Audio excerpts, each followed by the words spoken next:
Hello friends, इस video में 12 जनवरी 2023 को कंडक्ट करवाए गए सीटेट पेपर फर्स्ट में पूछे गए हिंदी लैंग्वेज फर्स्ट के क्वेश्चंस ऑफिशियल आंसर की के साथ सॉल्व किए गए हैं।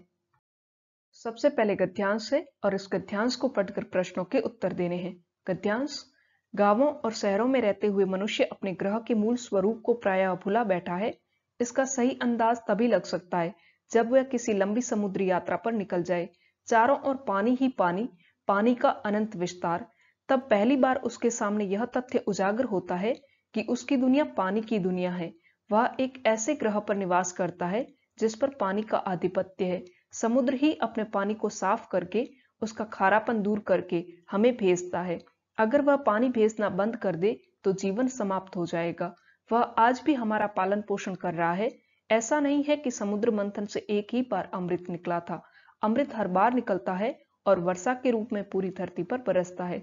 सूर्य की गर्मी से तपकर समुद्र का पानी भाप बनता है। निराकार भाप ऊपर जाकर साकार बादल में ढल जाती है। इन बादलों को मानसून की हवाएं बहुत दूर की जगहों तक ले जाती हैं। जब ऊंचे पहाड़ों या घने जंगलों तक मानसून पहुंचता है तो वहां की ठंडक पाकर ठहर जाता है। पहाड़ और वन मानो कहते हैं कि कब से तुम्हारी बाट जो रहे हैं। पानी बनकर तप्त धरा को तृप्त करो, नव जीवन का संचार करो। फर्स्ट क्वेश्चन: गद्यांश में किसको अमृत कहा गया है? गद्यांश में वर्षा के जल को अमृत कहा गया है। अमृत हर बार निकलता है और वर्षा के रूप में पूरी धरती पर बरसता है। नेक्स्ट क्वेश्चन: पहाड़ और वन किसकी प्रतीक्षा करते हैं? बादलों की प्रतीक्षा कर रहे होते हैं। आप इन लाइंस में देख सकते हैं। नेक्स्ट क्वेश्चन: गद्यांश के अनुसार मनुष्य को जल की महत्ता समझनी चाहिए। First option. नेक्स्ट क्वेश्चन: अंततः समुद्र का जल ही वर्षा के रूप में बरसता है। नेक्स्ट क्वेश्चन: धरती को ठंडक देती है, धरती को ठंडक वर्षा देती है। नेक्स्ट क्वेश्चन: धरती के अधिकांश भाग में है, धरती के अधिकांश भाग में पानी है। नेक्स्ट क्वेश्चन: मनुष्य की दुनिया पानी की दुनिया है, ऐसा क्यों कहा गया है? क्योंकि पृथ्वी पर अधिकांश भाग जलमय है। नेक्स्ट क्वेश्चन: समूह से भिन्न शब्द है, समुद्र, वन, समुद्री, पर्वत। Third option. बाकी तीनों शब्द संज्ञा शब्द है और ये विशेषण है। नेक्स्ट क्वेश्चन: निराकार का मूल भाव है। फर्स्ट ऑप्शन, जिसका कोई आकार ना हो। नेक्स्ट एक काव्यांश है और इस काव्यांश को पढ़कर प्रश्नों के उत्तर देने हैं। काव्यांश: पंखों से रे फैले फैले ताड़ों के दल, लंबी लंबी अंगुलियां हैं चौड़े करतल, तड़तड़ पड़ती धार वारी की उन पर चंचल, टप टप झरती कर मुख से जल बूंदे झलमल, नाच रहे पागल हो ताली दे दे चल दल, झूम झूम सिर नीम हिलाती सुख से विह्वल, झरते हर सिंगार बेला कली बढ़ती पल पल, हंसमुख हरियाली में खगकुल गाते मंगल। क्वेश्चन: ताड़ के पत्तों के फैलाव की तुलना किससे की गई है? पंखों से की गई है। Second option. नेक्स्ट क्वेश्चन: कविता में वारी से तात्पर्य है। तड़तड़ पड़ती धार वारी की उन पर चंचल। फोर्थ ऑप्शन, जल से। नेक्स्ट क्वेश्चन: कविता में प्रकृति को सुख किससे मिल रहा है? झरनों के टपकने से, तालियां बजाने से, पक्षियों के गाने से या बारिश होने से। फोर्थ ऑप्शन, बारिश होने से। नेक्स्ट क्वेश्चन: सुख से विवल होने से तात्पर्य नहीं है उल्लसित होना, प्रफुल्लित होना, विषाद युक्त होना या विभोर होना। थर्ड ऑप्शन, विषाद युक्त होना। नेक्स्ट क्वेश्चन: खगकुल गाते मंगल से तात्पर्य है पक्षी मंगलाचरण कर रहे हैं या पक्षी कुल का गीत गा रहे हैं या पक्षी हर्ष के गीत गा रहे हैं या पक्षी कुल की मंगल कामना कर रहे हैं। थर्ड ऑप्शन, पक्षी हर्ष के गीत गा रहे हैं। नेक्स्ट क्वेश्चन: समूह से भिन्न शब्द युग्म है तड़तड़, टप टप, झूम झूम, चलदल। Fourth option. Next question: Uttar Pradesh के पूर्वी भाग में बोली जाने वाली हिंदी उत्तर प्रदेश के पश्चिमी भाग में बोली जाने वाली हिंदी से भिन्न है। इस भिन्नता को किस रूप में जाना जाता है? वे हिंदी की बोलियां हैं, वे विभिन्न भाषाएं हैं, वे हिंदी की एक बोली से संबंध रखती है या वे आने वाले समय में विभिन्न भाषाओं का दर्जा प्राप्त कर लेंगी। First option. नेक्स्ट क्वेश्चन: निम्नलिखित में से कौन सा भाषा अधिगम के संबंध में सही नहीं है? भाषा मुख्यतः अपने उद्देश्यपूर्ण प्रयोग के माध्यम से विकसित होती है। अधिगम में बातचीत, लिखना, आकार देना और आगे बढ़ना शामिल है। अधिगम भाषा की आकृतियों और नियमों को सीखने के द्वारा होता है। भाषा का प्रयोग संज्ञानात्मक विकास में योगदान देता है और इसके लिए पूर्व अपेक्षित भी है। Third option. नेक्स्ट क्वेश्चन: निम्नलिखित में से किन भाषाओं को भारत सरकार द्वारा शास्त्रीय भाषा के रूप में मान्यता दी गई है? फोर्थ ऑप्शन संस्कृत, तमिल, तेलुगु, कन्नड़, मलयालम और उड़िया को। नेक्स्ट क्वेश्चन, शिक्षा में मातृभाषा आधारित बहुभाषिकता का क्या अर्थ है? शिक्षार्थी अपनी मातृभाषा में विद्यालय शिक्षा आरंभ करते हैं और जैसे जैसे आगे बढ़ते हैं उसमें और अधिक भाषाएं जोड़ते जाते हैं। शिक्षार्थी अपने सभी विषय अपनी मातृभाषा में पढ़ते हैं और आगे जाकर अंग्रेजी माध्यम में पढ़ते हैं। शिक्षार्थी मातृभाषा एक भाषा के रूप में सीखते हैं और विद्यालय में जैसे जैसे आगे बढ़ते हैं अंग्रेजी माध्यम में अध्ययन करते हैं। शिक्षार्थी कक्षा 1 से ही अंग्रेजी सीखते हैं और विद्यालय के माध्यमिक स्तर से भारतीय भाषा माध्यम से अंग्रेजी माध्यम अपनाते हैं। First option. नेक्स्ट क्वेश्चन, विद्यालय शिक्षा में बहुभाषावाद किस प्रकार से एक संसाधन है?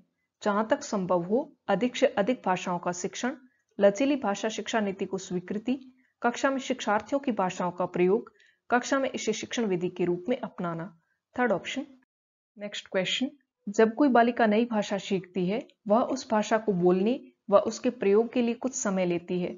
इस अवधि को किस रूप में जाना जाता है?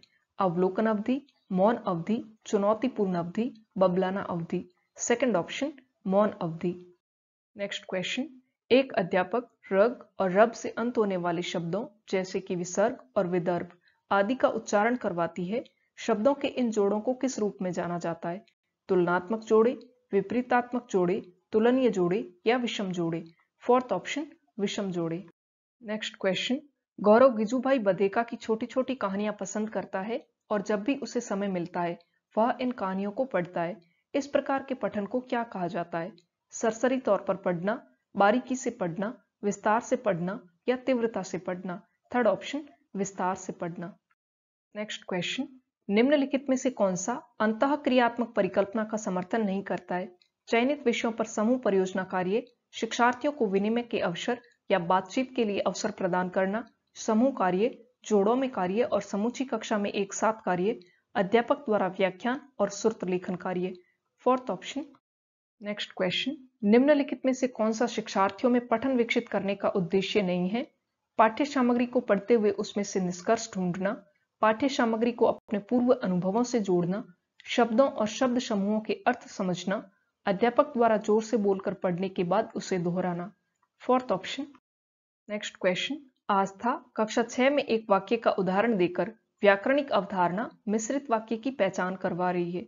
वह अपने विद्यार्थियों को बहुत से वाक्य देकर अभ्यास करवा रही है और बाद में सरल वाक्यों से मिश्रित वाक्य बनाने का काम देती है।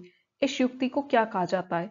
शिक्षा शास्त्रीय व्याकरण, अध्ययन संलग्नता विमर्श, गहन अभ्यास द्वारा व्याकरण, प्रस्तुतिकरण, अभ्यास, परिणाम। Fourth option. नेक्स्ट क्वेश्चन, एक अध्यापक को एक पैम्फलेट मिला जो नगरपालिका द्वारा मानसून के दौरान रक्षात्मक उपाय अपनाने के बारे में था। उसने अपनी कक्षा में विभिन्न कार्यों द्वारा पठन और शब्दावली सिखाने के लिए इस पैम्फलेट का प्रयोग किया। इस पैम्फलेट को क्या कहा जा सकता है? प्रामाणिक सामग्री, आविष्कृत सामग्री, भाषा अधिगम के लिए कार्य या डिकोडिंग निवेश। फर्स्ट ऑप्शन प्रामाणिक सामग्री। नेक्स्ट क्वेश्चन, एक अध्यापक ने कक्षा 7 के विद्यार्थियों को कहा कि वे समूह बनाकर ऐसे विषय या थीम का चयन करें जिसके अंतर्गत अपने शहर और आसपास के स्थानों से जुड़े आंकड़े एकत्र करें, अपने मित्रों के साथ उन पर चर्चा करें और रिपोर्ट तैयार करें। इस कार्य को क्या कहा जाएगा? गृह कार्य, प्रदत्त कार्य, परियोजना कार्य या सामाजिक विज्ञान के कार्य। थर्ड ऑप्शन परियोजना कार्य। नेक्स्ट क्वेश्चन, निम्नलिखित में से किसे पोर्टफोलियो आकलन कहेंगे? शिक्षार्थियों के विभिन्न अधिगम कार्यों का संग्रहीकरण व रिकॉर्ड रखना और उनके समग्र आकलन के लिए इनका उपयोग, शिक्षण अधिगम के लिए पूरे वर्ष भर के दौरान प्रत्येक शिक्षार्थी के रिकॉर्ड का संग्रहीकरण, शिक्षार्थियों की सत्रांत परीक्षाओं का उनके समग्र आकलन हेतु उपयोग, पूरे वर्ष औपचारिक परीक्षाओं द्वारा आकलन। First option. लास्ट क्वेश्चन, निम्नलिखित में से कौन सा सांकेतिक भाषा के संदर्भ में सही है? सांकेतिक भाषा की व्याकरण होती है, सांकेतिक भाषा में व्याकरण नहीं होती है, सांकेतिक भाषा हाव भाव का समूह है, पूरे विश्व में एक ही तरह की सांकेतिक भाषा है। First option. सो फ्रेंड्स, ये थे हिंदी लैंग्वेज फर्स्ट के क्वेश्चंस जो कि हमने ऑफिशियल आंसर की के साथ सॉल्व किए। और अगर आप सीटेट के प्रीवियस पेपर्स डाउनलोड करना चाहें तो link description box and comment box में दिया गया है। वीडियो अच्छा लगा हो तो वीडियो को लाइक करें, शेयर करें एंड इस चैनल को सब्सक्राइब करें। और आपकी कोई भी राय हो तो प्लीज कमेंट जरूर करें। मिलते हैं नेक्स्ट वीडियो में। Till then, thank you so much and all the best.